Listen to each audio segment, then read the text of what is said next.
चलिए दोस्तों, आज की इस वीडियो में हम लोग क्लास 10 के इतिहास के पहले चैप्टर के दूसरे पार्ट को देखेंगे। पहले चैप्टर का नाम है यूरोप में राष्ट्रवाद। इसके पहले वाले पार्ट में मैं 1848 तक की क्रांति को समझा दिया था। उसके बाद आपको समझाना था इटली के एकीकरण, इटली के एकीकरण में किन किन लोगों का योगदान रहा और कैसे इटली में राष्ट्रवाद की भावना जगी और कैसे इटली का एकीकरण हुआ। इस बात को हम लोग को समझना है। तो इस वीडियो में हम लोग इटली का एकीकरण देखेंगे और अगले वाला जो वीडियो बनाऊंगा उसमें जर्मनी का एकीकरण करके इस वीडियो को खत्म कर दूंगा। मतलब 3 पार्ट में आपका ये चैप्टर्स का हो जाएगा, पूरी तरह से क्लियर हो जाएगा। ठीक है ना। देखो, इसमें हम लोग को जानना है इटली का एकीकरण समझना है। देखो वो इटली जो था ना, कई स्वतंत्र राज्यों में बटा हुआ था। क्या था? इटली बहुत बड़ा देश था। जैसे इंडिया क्या था कि बहुत सारे क्या होता राज्यों में बटा हुआ था। 565 गो रियासत था अपने इंडिया में। वैसे ही इटली जो देश था वो कई स्वतंत्र राज्यों में बटा हुआ था और वहां पर राजा शासन करते थे। और ये जो इटली के एकीकरण में सबसे बड़ा जो बाधक था वो ऑस्ट्रिया और फ्रांस था। मतलब ऑस्ट्रिया और फ्रांस ये सबसे बड़ा बाधक था इटली के एकीकरण में। पूछता भी कि इटली के एकीकरण में सबसे बड़ी बाधा क्या थी, तो इटली के एकीकरण में सबसे बड़ी बाधा यह थी कि इटली छोटे छोटे राज्यों में बटा हुआ था और एकीकरण के समक्ष में कौन था? ऑस्ट्रिया और फ्रांस जो था वो नहीं चाहता था कि इटली का एकीकरण हो जाए। यानी सबसे बड़ी बाधा कौन कौन बना बैठा था? ऑस्ट्रिया और फ्रांस का हस्तक्षेप था। किसमें? इटली के एकीकरण में। यानी इटली जो था छोटे छोटे राज्यों में बटा हुआ था। ठीक है ना। इटली क्या था? छोटे छोटे राज्यों में बटा हुआ था और सबसे बड़ी बाधा कौन था एकीकरण के लिए? तो ऑस्ट्रिया और फ्रांस था। आगे देख सकते हो 19वीं सदी के आरंभ में इटली का एकीकरण स्टार्ट हो गया था। नेपोलियन बोनापार्ट को मैं इसके पिछले वाले पार्ट में समझाया था। नेपोलियन बोनापार्ट जर्मनी के भी बहुत सारे क्षेत्रों का एकीकरण किया था और इटली के भी बहुत सारे क्षेत्रों को जीतकर उसको क्या किया? उसका एकीकरण किया था। जैसे देख सकते हैं 19वीं सदी के आरंभ में इटली का एकीकरण स्टार्ट हो गया था। किसने किया था? नेपोलियन बोनापार्ट ने किया था। ठीक है ना। इटली विजय के बाद नेपोलियन बोनापार्ट ने क्या किया? नेपोलियन में 3 गणराज्य स्थापित कर दिया था। 3 गणराज्य का नाम था सिस्पाइन, लिगुलियन और ट्रांसपेडिन गणराज्य। मतलब इटली में बहुत सारे क्षेत्रों को जीत लिया नेपोलियन बोनापार्ट ने और वहां पर गणराज्य स्थापित कर दिया, लोगों का शासन स्थापित कर दिया। ठीक है ना। कहां कहां? तो सिस्पाइन गणराज्य, लिगुलियन गणराज्य और ट्रांसपेडिन गणराज्य, 3 तरह के गणराज्य स्थापित कर दिया। किसने? नेपोलियन बोनापार्ट ने। ठीक है ना। अब देखो 1815 में वियना संधि हुई थी। ठीक है ना। 1815 के वियना संधि में क्या हुआ था? नेपोलियन बोनापार्ट का पतन हुआ था और उस संधि के तहत जिसका नेतृत्व मेटरनिख कर रहा था, तो उस संधि के तहत क्या हुआ था कि इटली के 2 राज्य का एकीकरण किया गया था। उस राज्य का नाम था पिडमाउंट और सर्डिनिया। इन दोनों राज्यों को मिला दिया गया था। तो कहीं ना कहीं 19वीं सदी के आरंभ में ही क्या हो गया था? इटली का एकीकरण स्टार्ट हो गया था। कुछ नेपोलियन ने किया। 1815 में जब नेपोलियन का पतन हो गया तो उसमें वियना संधि के दौरान इटली के 2 राज्य जिसका नाम था सर्डिनिया और पिडमाउंट, दोनों का एकीकरण कर दिया गया था। और फिर 1820 में इटली के लोगों में क्या हुआ? जनकारी आंदोलन जगने लगा। मतलब जनता क्या हो गया? राष्ट्रवाद की भावना लाने के लिए, गणतंत्र वहां पर स्थापित करने के लिए लोग आंदोलन करने लगे और वो आंदोलन देखते देखते 1820 में बहुत ज्यादा मात्रा में तेज हो गई और वहां के लोग थे ना, वहां के जो लोग थे वो गुप्त दल बना लिए जिसका नाम था कार्बोनरी गठन। ठीक है ना। मतलब एक गुप्त दल बना लिए आंदोलन करने के लिए कि हम लोग क्या करेंगे? राजा के समक्ष आंदोलन करेंगे और इटली को स्वतंत्र एक राज्य, मतलब इटली को क्या, इटली के जो भी छोटे छोटे राज्य है उन सभी को मिलाकर एक विशाल इटली बना दिया जाएगा। जैसे भारत को 29 राज्यों को, मतलब 563 को 65 को यहाँ पर रियासत थे इंडिया में, तो उन सभी को क्या किया गया? सरदार वल्लभ भाई पटेल सभी को मिलाकर भारत को क्या किए? स्वतंत्र देश, मतलब भारत को मतलब विकसित देश बना दिए सभी रियासतों को मिलाकर। और सही यहाँ पर क्या हुआ था? 1820 में लोगों ने क्या किया? आंदोलन तेज कर दिया भाई कि सभी छोटे छोटे टुकड़े राज्यों को मिलाकर इटली एक बहुत बड़ा देश बन जाएगा। ठीक है ना। तो यहाँ पे एक गुप्त दल बनाया गया जिसका नाम था कार्बोनरी। देखो कार्बोनरी का संबंध मेजनी से भी था। आगे मैं आपको बताऊंगा। कार्बोनरी का उद्देश्य क्या था कि छापामार युद्ध के द्वारा राजतंत्र को खत्म कर देना और छोटे छोटे राज्यों को मिलाकर इटली का एकीकरण करना, इसका उद्देश्य था। किसका? कार्बोनरी का उद्देश्य क्या था? कार्बोनरी का गठन। और इसका उद्देश्य था कि छापामार युद्ध के द्वारा क्या करना है? राजतंत्र को हटा देना है और वहां पर लोकतांत्रिक व्यवस्था लागू कर देना है। ठीक है ना। ऐसा था। तो देखो जो आपका ये जो जोसेफ मेजनी था, मेजनी का पूरा नाम जोसेफ मेजनी था, तो जोसेफ मेजनी का भी संबंध किससे था? कार्बोनरी गठन से था। कार्बोनरी जो दल थी उससे था। पूछता भी है कि मेजनी का संबंध किससे था? तो कार्बोनरी से था। ठीक है ना। तो इस तरह से इटली के एकीकरण में शुरू से योगदान रहा है। लेकिन अब इटली एकीकरण में अपना महत्वपूर्ण भूमिका निभाने के लिए कौन आ गया? मेजनी आ गया। आपने क्या क्या देखा? ये जो इटली था बहुत सारे छोटे छोटे राज्यों में बटा हुआ था। इसके एकीकरण में सबसे बड़ा बाधक कौन था? ऑस्ट्रिया और फ्रांस था। ठीक है ना। 19वीं सदी के आरंभ में नेपोलियन ने क्या किया था? इटली का एकीकरण कर चुका था। 19वीं सदी के आरंभ से इटली का एकीकरण होते आ रहा था। जैसे क्या किया था? इटली विजय के बाद नेपोलियन ने 3 गणराज्यों को इटली में स्थापित किया था। सिस्पाइन गणराज्य, लिगुलियन गणराज्य और ट्रांसपेडिन गणराज्य। उसके बाद 1815 में वियना संधि जब हुआ था तो उसमें उसमें इटली के दो राज्यों का एकीकरण किया गया था, पिडमाउंट और सर्डिनिया का, ठीक है ना। और वहां पर 1820 में जब लोगों में आंदोलनकारी तेज हो गया, लोग जगने लगे और बोले कि छोटे छोटे राज्यों को मिलाई जाए, तो भाई वहां पे एक दल स्थापित किया गया जिसका नाम था कार्बोनरी। इस कार्बोनरी का उद्देश्य था कि छापा मार युद्ध, यानी छापा मार मार के राजतंत्र को खत्म कर दिया जाए और लोकतंत्र वहां पर लागू कर दिया जाए, ठीक है ना। और जोसेफ मेजनी का भी संबंध किससे था? कार्बोनरी से था। तो अब जैसा हम लोग जोसेफ मेजनी के बारे में समझ लेते हैं। मेजनी का पूरा नाम जोसेफ मेजनी। पूछता भी है मेजनी कौन था, क्या है, मेजनी की जीवनी लिखे, ठीक है ना, हम लोग समझते हैं। देखो मेजनी क्या थे? एक साहित्यकार, गणतांत्रिक विचारों का समर्थक और योग्य सेनापति था। मेजनी एक सेनापति था। क्या था? मेजनी एक सेनापति था, याद रखिएगा। मेजनी क्या था? एक साहित्यकार था और गणतांत्रिक विचारों को ये लागू करना चाहता था और साथ में योग्य एगो सेनापति था। अब देखिए 1831 में क्या हुआ था, इन्होंने यंग इटली नामक संस्था की स्थापना की, जिसके द्वारा लोगों में क्या हुआ, राष्ट्रवाद की भावना पनपने लगी। और 1834 में यंग यूरोप नामक संस्था का भी क्या किया था? गठन किया था। यानी अगर देखी जाए, पूछता भी है यंग इटली नामक संस्था का गठन किसने किया, यंग यूरोप नामक संस्था का गठन किसने किया? तो किसने किया था? मेजनी ने किया था। किसने किया? मेजनी ने किया, ठीक है ना। इसके द्वारा उन्होंने क्या किया? इसके द्वारा लोगों में गणतांत्रिक विचारों पर जोर डाला, राष्ट्रवाद की भावना पर जोर डाला और छोटे छोटे राज्यों को मिलाने की कोशिश करी थी। किसने करी थी? मेजनी। अब देखो 1848 की क्रांति जब हुआ था ना, तो उसमें मेटरनिख का पतन हो गया था। बताया था ना मेटरनिख, क्योंकि 1815 से लेकर 1848 तक के युग को मेटरनिख युग कही जाती है। तो 1848 में मेटरनिख का क्या होगा? पतन हो गया और ऑस्ट्रिया से उसका अंत हो गया। यानी ऑस्ट्रिया से क्या होगा? मेटरनिख का पतन हो गया। तब इटली में मेजनी का आगमन होता है। तब इटली में कौन आता है? मेजनी आता है। अब देखो क्या होता है कि सर्डिनिया और पिडमाउंट का शासक कौन बना था? चार्ल्स एल्बर्ट बना था। चार्ल्स एल्बर्ट क्या था? शासक था। कहाँ का? पिडमाउंट और सर्डिनिया का। लेकिन वहां का योग्य सेनापति कौन था? तो वो था मेजनी था, ठीक है ना। अब देखो जो ये शासक था चार्ल्स एल्बर्ट, ये चाहता था कि मेरे ही नेतृत्व में क्या हो जाए कि इटली के छोटे छोटे राज्यों का एकीकरण हो जाए। क्या हो जाए? इटली के छोटे छोटे राज्यों का एकीकरण हो जाए। लेकिन जो पोप था, पोप इटली में पड़ता है, मतलब देखो इटली में रोम जो राज्य था, रोम राज्य का शासक था पोप। ये पोप जो था ना, इटली को एक धर्म राज्य बनाने के चक्कर में था। चार्ल्स एल्बर्ट अपने प्रांतों को मिलाना चाहता था, उसका एकीकरण करना चाहता था। लेकिन इटली में जो पोप था वो क्या करता था? इटली को धर्म राज्य बनाना चाहता था। अब देखो यहाँ पर विचारों मतभेद था। चार्ल्स एल्बर्ट कुछ और चाहता था, आप पोप कुछ और चाहता था। ये रोम का शासक था जिसका नाम था पोप। क्या था? पोप। क्या नाम था? पोप। ये कुछ और चाहता था। चार्ल्स एल्बर्ट जो क्या सर्डिनिया और पिडमाउंट के शासक थे, वो कुछ और चाहता था। तो इस तरह से क्या होगा, उनके विचारों में मतभेद हुआ। तो ऑस्ट्रिया ने क्या किया? इटली पर आक्रमण कर दिया। तो चार्ल्स एल्बर्ट की वहां पर हार हो जाती है। चार्ल्स एल्बर्ट की क्या होती है? हार हो जाती है। और वहां जनवादी जो आंदोलन हुआ था, लोग जो छोटे छोटे राज्यों को मिलाने के लिए जो सदस्य बनाए थे कार्बोनरी का, वो सब कुचल दिया जाता है और मेजनी की वहां पर हार हो जाती है और मेजनी वहां से प्लान कर जाता है, फिर भाग जाता है। मेजनी के यहाँ से काम खत्म हो जाता है। यानी इटली का एकीकरण का जो प्रयास किया गया था मेजनी के द्वारा, वो सब खत्म हो जाता है। क्यों खत्म हो जाता है? देखो फिर से एक बार समझो। मेजनी क्या था? एक साहित्यकार था, गणतांत्रिक विचारों का समर्थक और योग्य सेनापति था। 1831 में यंग इटली नामक संस्था का गठन किया। 1834 में यंग यूरोप नामक संस्था का गठन किया। इसके द्वारा मेजनी ने क्या किया था कि लोगों में राष्ट्रवादी भावना को उत्पन्न करने लगा। वो लोग क्या होगा, राष्ट्रवादी भावना को मतलब समझने लगे, ठीक है ना। राष्ट्रवादी भावना पर जोर दे दिया किसने? मेजनी ने। 1848 की जब क्रांति हुआ था तो ऑस्ट्रिया से मेटरनिख का पतन हो गया। मेटरनिख का पतन होते ही इटली में मेजनी का आगमन हो गया। अब मेजनी का आगमन हो गया तो उस समय सर्डिनिया और पिडमाउंट का जो शासक था वो चार्ल्स एल्बर्ट था। चार्ल्स एल्बर्ट चाहता था कि मेरे ही नेतृत्व में इटली के सारे राज्यों का एकीकरण हो जाए। और वही इटली में जो रोम राज्य था, रोम का जो पोप शासक था, पोप, वो चाहता था कि इटली को मैं पक्षधर राज्य बनाऊं। क्या बनाऊं? धर्म राज्य बनाऊं। क्या बनाऊं? धर्म राज्य, मतलब धर्मों का ये राज्य हो जाए, ठीक है ना। मतलब हर धर्म का अलग अलग राज्य बनाना चाहता था। कौन? पोप बनाना चाहता था। तो मतलब जो देखो चार्ल्स एल्बर्ट चाहता था एकीकरण करना, मिलाना, लेकिन ये सारे राज्यों को धर्म राज्य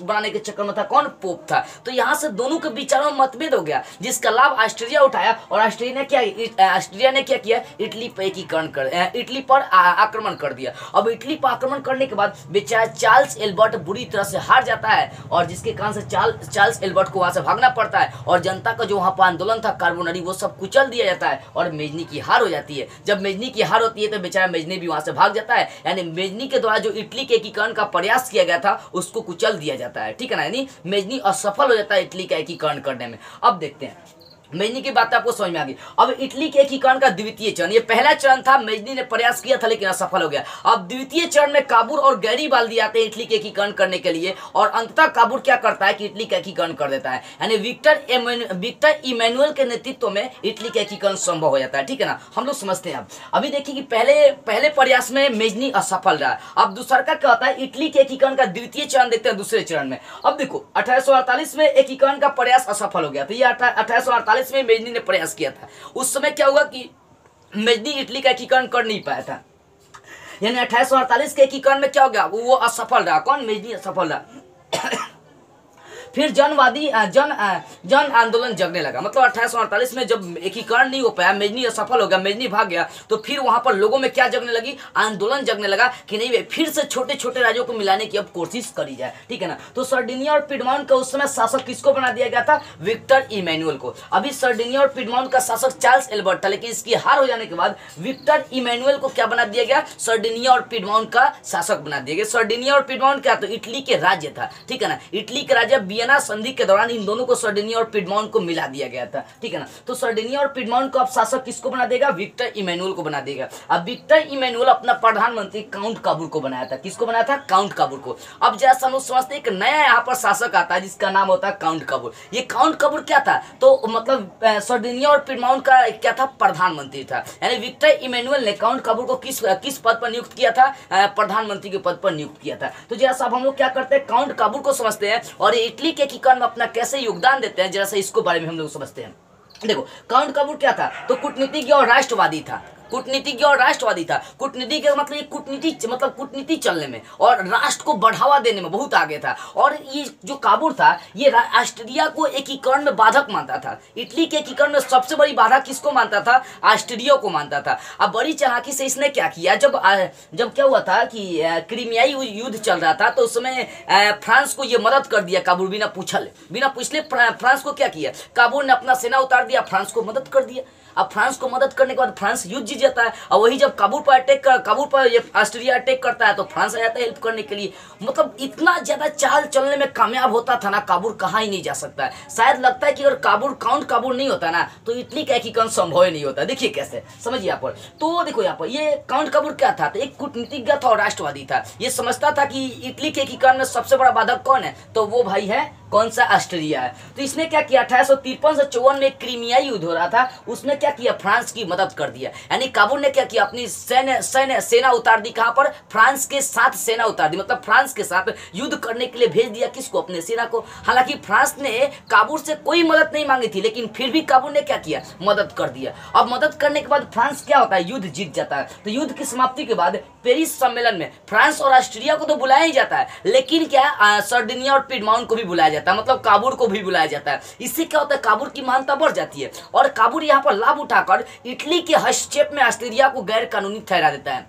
इटली के एकीकरण में ऑस्ट्रिया ये गैर कानूनी काम करता है, ऑस्ट्रिया को वहां पर बाधक नहीं बनना है, गैर कानूनी। इस तरह से काबूल क्या करता है कि इटली के एकीकरण की समस्या पूरे यूरोप की समस्या बना देता है, ले ससुरी कहीं के। और पूरा यूरोप झेलता है कि नहीं भाई इटली का एकीकरण होनी चाहिए। तो काबूल बहुत बड़ी कूटनीतिज्ञ था, इतना ज्यादा चाल चलता था ना कि कुछ कह नहीं सकते हैं। देखो यहाँ पर तो युद्ध जब समाप्ति हो गया, क्रीमिया युद्ध, तो उसमें पेरिस सम्मेलन बुलाया गया था, उसमें फ्रांस और ऑस्ट्रिया, इसके अलावा पिडमॉन्ट को भी बुलाया गया था। उसमें काबूल आया था और काबूल की महानता बढ़ गई। मतलब क्या हो गया कि काबूल थोड़ा सा फ्रांस की मदद क्या कर दिया कि काबूल को बुला लिया गया, तो काबूल की इससे क्या हो गई, महत्ता बढ़ गई। अब देखो काबूल ने क्या किया, इटली में ऑस्ट्रिया के हस्तक्षेप को क्या किया, गैर कानूनी बता दिया कि इटली के एकीकरण में ऑस्ट्रिया को तनिक भी नहीं पड़ना है। ठीक है ना, यानी ऑस्ट्रिया जो बार बार बाधा बन रहा था इटली के एकीकरण में, उसके हस्तक्षेप को काबूल ने गैर कानूनी बता दिया। अब बोला कि ये क्या गलत बात है। इस तरह से उसने क्या किया, इटली के एकीकरण की जो समस्या थी वो पूरे यूरोप की समस्या बनाकर बैठा। देखिए कितना चालाक था काउंट काबूल। आगे देखिए, अब काबूल और नेपोलियन के बीच क्या होती है, संधि होती है।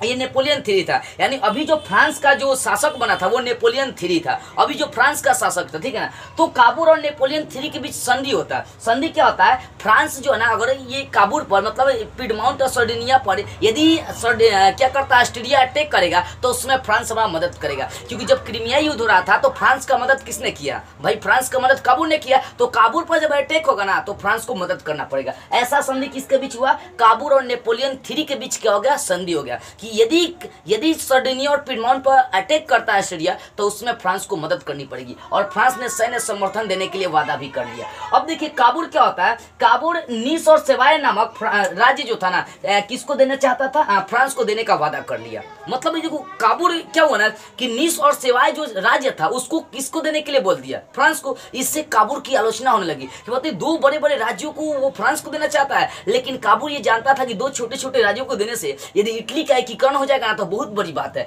तो काबुल ने लाभ दिया था किसको, फ्रांस को, कि नीस और सेवाय नामक जो राज्य है वो किसको दे देगा, वो दे देगा, किसको देगा, फ्रांस को दे देगा, ठीक है ना, ताकि इससे भी इटली का एकीकरण हो जाए। अब आगे देखिए 1859 से 60 में क्या हुआ, पिडमाउंट और ऑस्ट्रिया के बीच सीमा विवाद हो गया। पिडमाउंट और जो ऑस्ट्रिया था, पिडमाउंट और ऑस्ट्रिया, इन दोनों के बीच सीमा विवाद को लेकर युद्ध छिड़ गया। अब फ्रांस ने क्या किया, पिडमाउंट के साथ अपना सैन्य शक्ति उतार दिया, जिससे ऑस्ट्रिया बुरी तरह से हार गया था। ऑस्ट्रिया क्या होगा, बुरी तरह से हार गया, और साथ में पिडमाउंट का लोमांडी पर कब्जा हो गया। लोमांडी ऑस्ट्रिया का एक क्षेत्र था, उस पर पिडमाउंट का क्या होगा, कब्जा हो गया, और युद्ध क्या थोड़ा सा लंबा होते जा रहा था। इससे नेपोलियन III जो फ्रांस का शासक था, नेपोलियन III घबरा गया कि भाई इतना लंबा युद्ध हो जाएगा तो पानी खाना उन्हें सब कहां से आएगा, बहुत लंबा युद्ध होते जा रहा था। तो इसी तरह से वेनेसिया पर जब पिडमाउंट का कब्जा हो गया तो नेपोलियन ने अपने सैनिक को पीछे खींच लिया, और नेपोलियन ने फ्रांस और पिडमाउंट के बीच एक संधि करा दी, ठीक है ना। संधि ये कराई कि देखो, संधि ये कराई कि जो पिडमाउंट लोमांडी और वेनेसिया को जीता है, मतलब पिडमाउंट जो है ना लोमांडी और वेनेसिया क्षेत्र को ऑस्ट्रिया से जीत लिया था। तो पिडमाउंट ने ये नेपोलियन ने संधि ये करा दी कि पिडमाउंट पर लोमांडी पर पिडमाउंट का अधिकार रहेगा, और जो वेनेसिया क्षेत्र है वो ऑस्ट्रिया में चला जाएगा। ऐसा संधि किसने करा दिया, नेपोलियन III ने करा दिया। क्यों करा दिया, देख रहा था कि युद्ध थोड़ा सा लंबा हो रहा है, युद्ध लंबा होते जा रहा था, भाई दिक्कत हो जाएगी, ठीक है ना। तो इस तरह से क्या हो गया कि ये जो होगा संधि करा दिया कौन, नेपोलियन III करा दिया। एक बार और समझिए ध्यान से, बहुत बेसिक बात है। यानी काउंट काबूर बहुत ही चालाक आदमी था, ठीक है ना। काउंट काबूर ने क्या किया कि जब फ्रांस क्रीमिया युद्ध कर रहा था, तो ऑस्ट्रिया और फ्रांस के बीच जब युद्ध चल रही थी, क्रीमिया युद्ध, तो उस समय काबूर ने अपना सैनिक दे दिया था, फ्रांस को मदद कर दिया। अब भाई आगे मदद इसलिए कर देता है ना कि हमको उससे हेल्प लेना था, जानता था कि बिना फ्रांस को साथ लिए हम ऑस्ट्रेलिया को नहीं हरा सकते हैं, इसी कारण से उसको मदद कर दिया बिना पूछे। फ्रांस को कौन, काबूल अपना सैनिक दे दिया। अब यहां से क्या होता है कि काबूल की महानता बढ़ते चली जाती है, और काबूल और फ्रांस के बीच संधि होता है। काबूल और फ्रांस के जो शासक था नेपोलियन III, उनके बीच संधि होता है कि यदि पिडमाउंट और सर्डिनिया पर ऑस्ट्रिया अटैक करेगा तो उसमें फ्रांस को मदद करना पड़ेगा, और फ्रांस बोलता भी है। फिर काबूल क्या करता है, नीस और सेवाय नामक राज्य को देने की वादा कर लेता है, किससे, फ्रांस को देने की वादा करता है, लोभ देता है, ताकि दो राज्य देने के बाद भी इटली का एकीकरण हो जाए, क्योंकि इटली बहुत छोटे छोटे राज्यों में बटा हुआ था, ठीक है ना, उसको मिलाना जरूरी था।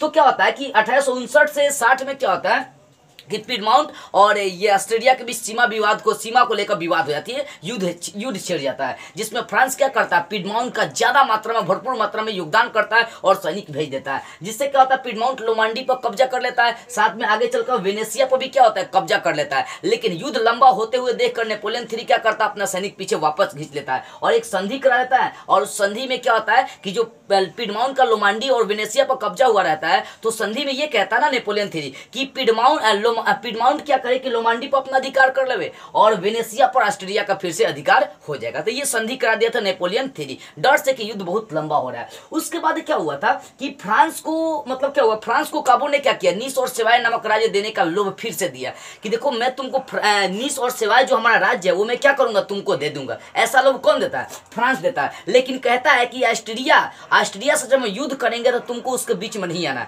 किसको मना करता है, फ्रांस को, कि तुमको बीच में नहीं कूदना है, क्योंकि हम इटली का एकीकरण करना चाहते हैं भाई साहब, ठीक है ना। तो उसने क्या किया, नीस और सेवाय नामक राज्य देने का लोभ दे दिया किसको, फ्रांस को, और बोला कि जब ऑस्ट्रिया से युद्ध करेंगे ना तो उसके बीच में आपको नहीं आना है। और काबूल जानता था कि जब तक अपने सैनिक को हम मजबूत नहीं करेंगे ना, सैन्य समर्थन को नहीं बढ़ाएंगे ना, तब तक क्या करेंगे, ऑस्ट्रिया को हरा नहीं सकते हैं। तो काबूल यहाँ से अपना सैन्य समर्थन बढ़ाना शुरू कर देता है और आगे लाभ उठाता है। 1860 से 61 में काबूल ने देखा, देखो यहाँ पर, और उसके बाद 1860 से 61 में काबूल ने क्या किया, रोम को छोड़कर मध्य और उत्तरी इटली का एकीकरण कर दिया। अब देखो कहने का मतलब क्या, फ्रांस को लोभ दे दिया कि मैं सेवाय और नीस नामक आपको क्षेत्र दे दूंगा, लेकिन ऑस्ट्रिया के बीच में आपको हस्तक्षेप नहीं करना, उसके साथ हम कुछ भी करें आपको नहीं बोलना है। ऐसा वादा किसने कर लिया, फ्रांस ने कर लिया, मतलब काउंट काबूल ने फ्रांस से वादा करवा लिया था। उसके बाद क्या होता है कि 1860 से 61 में सिर्फ रोम को छोड़कर, रोम थोड़ा सा खतरनाक था, ठीक है ना, तो रोम इटली में पड़ता है, तो रोम को छोड़कर क्या किया गया, मध्य और उत्तरी इटली का एकीकरण कर दिया। कौन? काउंट काबूर कर दिया। तो मध्य और इटली एकीकरण, उत्तरी इटली का एकीकरण हो गया, लेकिन अभी भी बचा था कौन? दक्षिणी इटली बचा हुआ था। दक्षिणी इटली को भी मिलाने का काम किया जाना चाहिए ना। तो दक्षिणी इटली को मिलाने का कार्य कौन कर रहा था? गैरीबाल्डी कर रहा था। तो यहाँ सब भूमिका आती है किसकी? गैरीबाल्डी की। यानी काउंट काबूर जौन था ना, वो क्या किया? मध्य और उत्तरी इटली को मिलाने का काम किया था बड़ी चालाकी से। इतना ना कूटनीति चलता था, कहीं नहीं सकते। फ्रांस को बिना पूछले मदद कर दिया। जानता था कि फ्रांस के बिना भाई हम क्या कर सकते? इटली का एकीकरण नहीं कर सकते, ऑस्ट्रिया का विरोध नहीं कर सकते। जब ऑस्ट्रिया और पिडमाउंट में युद्ध हो गया तो फ्रांस भी उसका मदद किया, जिसका अर्थ क्या हुआ कि भाई उसने बहुत सारा क्षेत्र जीत लिया और जो पिडमाउंट सर्डेनिया का जो क्षेत्र था वो मतलब बढ़ते चला गया, ठीक है ना। अब देखो 1860 से 61 में क्या हुआ? उत्तरी और मध्य इटली का क्या हो गया? एकीकरण हो गया। उत्तरी और मध्य इटली का क्या हो गया? एकीकरण कर दिया। किसने? काउंट काबूर ने। लेकिन अभी भी एकीकरण के लिए बचा हुआ कौन सा था? दक्षिणी इटली बचा हुआ था। तो दक्षिणी इटली के एकीकरण के लिए गैरीबाल्डी पहले से ही प्रयास कर रहा था। देखिए अब यहां से एक नया क्रांतिकारी आता है जिसका नाम है गैरीबाल्डी। क्या नाम है? गैरीबाल्डी। गैरीबाल्डी शुरू से ही क्या कर रहा था? क्रांति को तेज करने की कोशिश कर रहा था। अब गैरीबाल्डी के बारे में हम लोग समझते हैं। देखो दक्षिणी इटली के एकीकरण का प्रयास कौन कर रहा था? गैरीबाल्डी कर रहा था। गैरीबाल्डी पेशे से नाविक था। पूछता भी है कि गैरीबाल्डी कौन सा काम करता था, तो उसका एक पेशा था। वो पेशा क्या था? नाविक था, नाव चलाने वाला था, नाव चलाता था, ठीक है ना। तो गैरीबाल्डी पेशे से क्या? नाविक था। गैरीबाल्डी सेना लेकर क्या करता है? सिसिली और नेपल्स पर आक्रमण करता है और उसको जीत लेता है और वहां पर गणराज्य स्थापित कर देता है। यानी लोकतांत्रिक व्यवस्था, गणतांत्रिक व्यवस्था वहां पर लागू कर देता है, ठीक है ना। अब देखो आगे चलकर गैरीबाल्डी 1862 में रोम पर आक्रमण की योजना बनाता है। काउंट काबूर ने क्या किया था? रोम को छोड़कर सबको मिला लिया था, लेकिन रोम को नहीं मिला पाया था। तो गैरीबाल्डी क्या करता है? रोम पर आक्रमण की योजना बना देता है। और भाई गैरीबाल्डी रोम पर आक्रमण की योजना बनाता है तो सोचने वाली बात यहाँ पर आती है कि काउंट काबूर जो है ना, वो क्या करता है? रोम की रक्षा के लिए अपना सैनिक उतार देता है कि नहीं, हम रोम पर आक्रमण किसी भी हालात में नहीं करने देंगे, ठीक है ना। किसको? गैरीबाल्डी को रोक देता है। जब युद्ध स्टार्ट होने वाली रहती है तब गैरीबाल्डी और काउंट काबूर की भेंट हो जाती है, दोनों की भेंट हो जाती है। और विचार विमर्श करने के बाद गैरीबाल्डी अपना जो भी संपत्ति रहता है, जो भी जीता हुआ क्षेत्र रहता है, वो सब विक्टर इमैनुअल को देता है। विक्टर इमैनुअल कौन था? तो भाई वहाँ पिडमाउंट और सर्डिनिया का वो शासक था, वो उसका प्रधानमंत्री काउंट काबूर था। तो जो गैरीबाल्डी थे वो क्या किए? जब युद्ध स्टार्ट होने वाली थी तो पहले ही भेंट हो जाती है किसकी? गैरीबाल्डी और काउंट काबूर की भेंट हो जाती है। तो गैरीबाल्डी क्या करता है? अपना सारा धन संपत्ति, जीता हुआ क्षेत्र विक्टर इमैनुअल को सौंप देता है और वो क्या करता है? एक साधारण किसान बनकर के जीवन जीने लगता है। तो भाई इससे क्या होता है? सारा लोग प्रभावित हो जाता है कि इतना बड़ा क्रांतिकारी अपना सारा अपने देश के लिए, राष्ट्र समय मतलब अपनी धन संपत्ति त्याग दिया। अपनी धन संपत्ति क्या किया? त्याग दिया और मतलब त्याग दिया और एक साधारण किसान बनकर के जीवन जीने लगा। तो जानते हैं इसका जीवनी किसने लिखा था? लाला लाजपत राय अपने भारत के लिखे थे। बहुत ज्यादा लोग प्रभावित हुए। देश के लिए अपना सर्वस्व लुटाना सबके बस की बात नहीं होती है। एपीजे अब्दुल कलाम अपने इंडिया में जब मरे थे ना, तो उनके पास मतलब 500 रुपए तक नहीं थे कफन के लिए। सोचिए एपीजे अब्दुल कलाम। ऐसे ऐसे देशभक्त शायद संयोग आपको मिलेंगे। आजकल के नेता है ना, जीतेंगे नहीं कि एकदम कार लगा लेंगे वो अपने आने जाने के लिए। बस आजकल के लोग लूटना चाहते थे। अब पहले राष्ट्र के लिए अपना समर्पण करते थे लोग, ठीक है ना। देख सकते हैं देश आजाद कैसे हुआ था भाई? राष्ट्र के प्रति भगत सिंह, सुभाष चंद्र बोस, महात्मा गांधी ये अपने आप को पूरी तरह से न्यौछावर कर दिए। भाई मुझे धन नहीं चाहिए, मुझे स्वतंत्रता चाहिए, मुझे राष्ट्रवाद यहाँ पलाना है, छोटे छोटे राज्यों को मिलाना है। तो कहीं ना कहीं लोगों के बीच राष्ट्रवाद की भावना पनपने लगी थी। अब भारत में भी राष्ट्रवाद की भावनाएं आ गई थी, ठीक है ना। हम लोग यहाँ पर थे कि 1862 में जब गैरीबाल्डी आक्रमण की योजना कहाँ बना दिया? रोम पर। लेकिन उसकी रक्षा के लिए काउंट काबूर क्या करता है? सैनिक भेज देता है, ठीक है ना। जब युद्ध स्टार्ट होने वाली रहती है तब क्या होता है कि गैरीबाल्डी की भेंट काबूर से हो जाती है। काबूर क्या करता है? अपना सारा धन संपत्ति विक्टर इमैनुअल को सौंप देता है और साधारण किसान बनकर के जीवन जीने लगता है। और इसकी जीवनी को लिखने का काम, मतलब गैरीबाल्डी को जीवनी को लिखने का काम कौन? लाला लाजपत राय किए थे, ठीक है ना। अब देखो यहां से क्या होता है? गैरीबाल्डी तो अपना भाई वो साधारण किसान बनकर अब जीवन जीने लगा।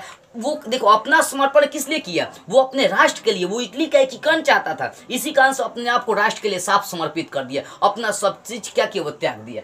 अब यहाँ से क्या होती है कि 1862 में काउंट काबूर की मृत्यु हो जाती है। और भाई सोचने वाली बात पड़ जाती है कि जो कूटनीतिज्ञ था वो अपने नीति से सलाह मध्य इटली और उत्तरी इटली का एकीकरण कर दिया, वही मर गया। अब बताइए एकीकरण पर बहुत ज्यादा इफेक्ट तो पड़बे करेगा। तो क्या हुआ कि 1862 में काउंट काबूर की क्या होती है? मृत्यु हो जाती है। तो 1862 में जब काउंट काबूर की मृत्यु हो जाती है तो अब बचा विक्टर इमैनुअल, क्योंकि विक्टर इमैनुअल का प्रधानमंत्री था काउंट काबूर। तो काउंट काबूर की मृत्यु के बाद विक्टर इमैनुअल जिम्मेदारी ले लेता है कि हम क्या करेंगे, दक्षिणी इटली को मिलाएंगे, बने पूर्ण एकीकरण करके ही छोड़ेंगे, चाहे कुछ भी हो जाए पूर्ण एकीकरण करेंगे। ऐसा कसम कौन खा लेता है, विक्टर इमैनुअल खा लेता है, ठीक है ना। अब देखो 1870 से 1871 में फ्रांस और प्रसा के बीच युद्ध चल रही थी। फ्रांस और प्रसा के बीच क्या कर रही थी, युद्ध चल रही थी। तो इसका लाभ उठा लिया विक्टर इमैनुअल। विक्टर इमैनुअल लाभ उठाकर पोप मतलब रोम पर आक्रमण कर दिया। क्या किया, रोम पर आक्रमण कर दिया। और देखो रोम पर आक्रमण कर दिया तो भाई फ्रांस तो रोम को मदद करने नहीं आ सकता था, क्योंकि उसके पास सैनिक कम था, तो पहले ही से युद्ध लड़ रहा था, दूसरे को किसी को मदद करेगा। तो जब फ्रांस और प्रसा के बीच 1870 से 71 में युद्ध चल रही थी तो उसमें विक्टर इमैनुअल ने लाभ उठाकर पोप पर आक्रमण कर दिया। जब आक्रमण कर दिया तो रोम का जो राजा था पोप, वो अपने आप को वेटिकन सिटी में बंद कर लिया, अपने आप को क्या, अपने राजमहल को वेटिकन सिटी में बंद कर दिया। तो विक्टर इमैनुअल जानते क्या किए, उसके राजमहल को छोड़कर पूरे रोम को अपने इटली में मिला लिया, उसका एकीकरण कर दिए। तो इस तरह से 1870 से 71 तक संपूर्ण इटली का क्या हो गया था, एकीकरण हो गया था। यानी पोप के राजमहल को छोड़कर रोम का इटली में एकीकरण कर दिया, किसने, विक्टर इमैनुअल। यानी इटली का संपूर्ण एकीकरण विक्टर इमैनुअल के नेतृत्व में ही संपूर्ण हो पाया था। यानी और इसकी राजधानी कहां बना दी गई, इटली की राजधानी रोम बना दी गई। इटली की राजधानी कहां बना दी गई, रोम बना दी गई। यानी छोटे छोटे राज्यों को, संपूर्ण राज्यों को मिला दिया गया और एक विशाल इटली बना दिया गया। यानी इस तरह से देखी जाए तो 1871 तक इटली का एकीकरण पूर्ण हो चुका था। यानी इटली के एकीकरण में किसने किसने अपना महत्वपूर्ण योगदान दिया। सबसे पहले मेजनी दिया था, तो मेजनी असफल हो गया।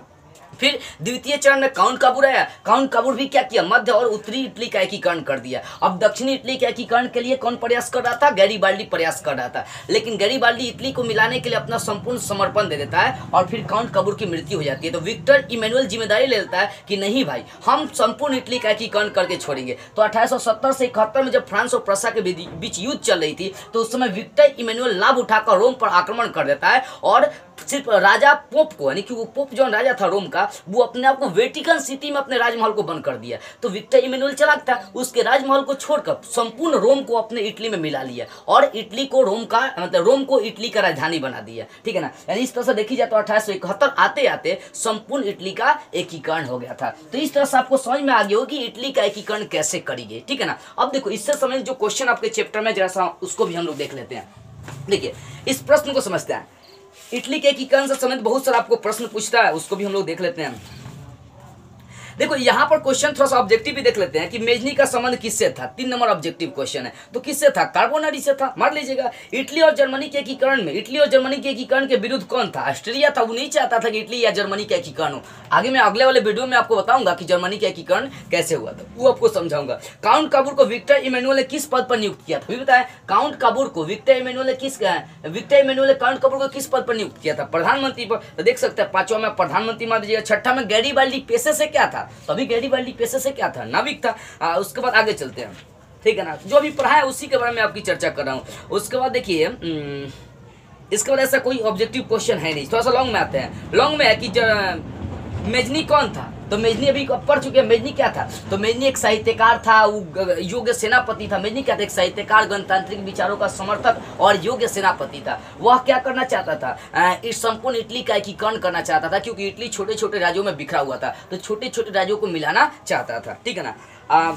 मेटरनिक होइएगा जर्मनी के एकीकरण, तो वो आपको आगे बताएंगे। आगे देखो यहाँ पर अगला क्वेश्चन है, जैसे लघु उत्तरीय में 2 नंबर क्वेश्चन देख सकते हैं कि इटली जर्मनी के एकीकरण में ऑस्ट्रिया की क्या भूमिका थी। इटली चाहे जर्मनी के एकीकरण में ऑस्ट्रिया की क्या भूमिका थी, तो इटली और जर्मनी के एकीकरण में सबसे बड़ी बाधक कौन था, ऑस्ट्रिया था। क्योंकि इटली उस समय छोटे छोटे राज्यों में बिखरा हुआ था, जर्मनी भी छोटे छोटे राज्यों में बिखरा हुआ था और उसके एकीकरण के विरुद्ध था। ऑस्ट्रिया चाहता था कि सब राज्यों का एकीकरण नहीं हो, तो ऑस्ट्रिया क्या करता था, एकीकरण के खिलाफ था। बस इतनी बात आपको लिख देनी है, ठीक है ना। अगला देखिए 4 नंबर क्वेश्चन दिया है लघु उत्तरीय का कि गैरीबाल्डी के कार्यों की चर्चा करें। तो भाई गैरीबाल्डी यहाँ पर आपके सामने अभी तो चर्चा की है कि गैरीबाल्डी दक्षिणी इटली का एकीकरण करना चाहता था और वह पेशे से क्या था, नाविक था। और सिसिली और नेपल्स पर सेना लेकर उसने आक्रमण कर लिया और उसको जीत कर वहां पर गणराज्य स्थापित कर दिया था। 1862 में रोम पर आक्रमण की योजना बनाता है, लेकिन उसका विरोध कर देता है कौन, काउंट काबूर। तब क्या करते हैं कि अपना सब चीज त्याग देते हैं, अपना मतलब अपने राष्ट्र के लिए, इटली के एकीकरण के लिए अपना धन संपत्ति, जीते हुए क्षेत्र सब त्याग देते हैं। यानी और साधारण किसान बनकर क्या होता है, जीवन जीने लगते हैं। इनकी जीवनी लिखने का काम लाला लाजपत राय किए थे। तो इस तरह से आपका लघु उत्तरीय का 4 नंबर प्रश्न भी क्या हो गया, क्लियर हो गया, ठीक है ना।